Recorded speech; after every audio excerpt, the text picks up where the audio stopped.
विधानसभा निवडणुकीच्या तोंडावर आता पक्षांमध्ये इनकमिंग आणि आउटगोईंग सुरू झालेले आहे। इकडे बहुजन विकास आघाडीच्या मनीषा निमकर यांनी बहुजन विकास आघाडीला रामराम ठोकत त्यांनी शिंदे गटाचा झेंडा हाती घेतलेला आहे। तर दुसरीकडे बहुजन विकास आघाडीमध्ये 100 कार्यकर्त्यांनी प्रवेश केलेला आहे। महाराष्ट्र नवनिर्माण सेनेच्या 100 कार्यकर्त्यांनी बहुजन विकास आघाडीचा झेंडा हाती घेतलेला आहे आणि आमदार हितेंद्र ठाकूर आणि आमदार क्षितिज ठाकूर यांच्या उपस्थितीत त्यांच्या कार्यालयामध्ये हा प्रवेश झाला। हे सर्व कार्यकर्ते नालासोपाऱ्यातले आणि जवळपास 150 ते पावणे 200 कार्यकर्त्यांनी हा प्रवेश घेतलेला आहे। त्यामुळे बहुजन विकास आघाडीच्या कार्यकर्त्यांना कुठेतरी बळ आलेले आहे। तर दुसरीकडे मनीषा निमकर ज्या आहेत की एक पालघर जिल्ह्याच्या एक प्रभावी नेत्या मानले जातात आणि त्यांनी अचानक जे आहे की बहुजन विकास आघाडीला रामराम ठोकलेला आहे। काय गणित आहे ते अजून कळू शकलेलं नाही।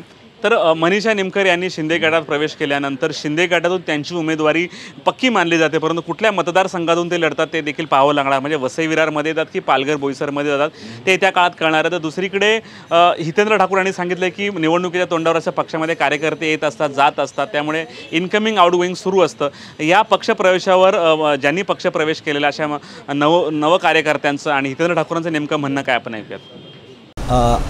आज मुख्यमंत्री एकनाथ शिंदेच्या उपस्थितीमध्ये बहुजन विकास आघाडीच्या मनीषा निमकर यांनी पक्षप्रवेश केलेला आहे शिवसेनेत, काय म्हणाल? काय नाही, शुभेच्छा।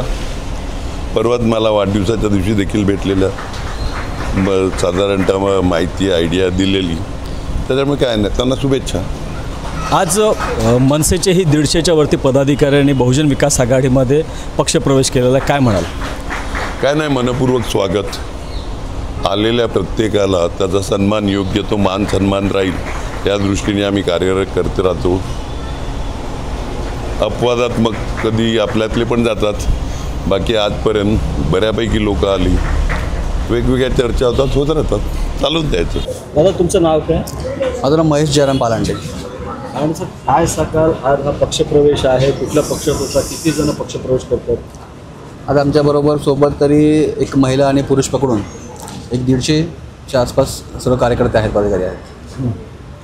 काय नेमकं पक्षप्रवेश आहे, कशासाठी हा करतात, काय कुठला पहिला पक्ष होता आपला? आम्ही पहिला महाराष्ट्र नवनिर्माण सेना या पक्षामध्ये गेली 18 वर्ष आम्ही काम करत आहोत, परंतु सध्या जो पक्षाचा कारभार चाललेला आहे म्हणजे वसई विरारचा, त्यात बरेच मनभेद निर्माण झाले, त्यामुळे आम्हाला काही गोष्टी नाही पटल्या आणि आम्ही आज पक्षातून बाहेर निर्णय घेतला आणि बहुजन विकास आघाडी या पक्षात आम्ही पक्षप्रवेश करणार आहोत। आता सध्या तरी निवडणुकीचे वारे वाहू लागलेले आहेत, तर पक्षांतर या पक्षातून त्या पक्षात चाललेले आहेत, तर काय नेमकं असं वाटतं तुम्हाला की हाच मुहूर्त का निवडला? नाही, ॲक्च्युली लोकसभेच्या आधीपासूनच हा विचार चालला होता आणि निवडणूक हा कन्सेप्ट आमचा बिलकुल नव्हता, कारण की मला काही आमदारकी लढायची नाही आहे मला, ठीक आहे ना। तर कसं आहे की काम करतेवेळी जो मनमुटाव पक्षामध्ये किंवा पक्षांतर्गत ज्या संघटना किंवा पदाधिकारी आहेत यांच्यामध्ये जे होते ते काही गोष्टी आम्हाला पटत नाही आणि माझ्यासोबत प्रत्येकाला या गोष्टी पटत नाही आणि म्हणून निर्णय घेतला की जर आपलं खच्चीकरण होणार असेल तर बाहेर निघायला योग्य आहे।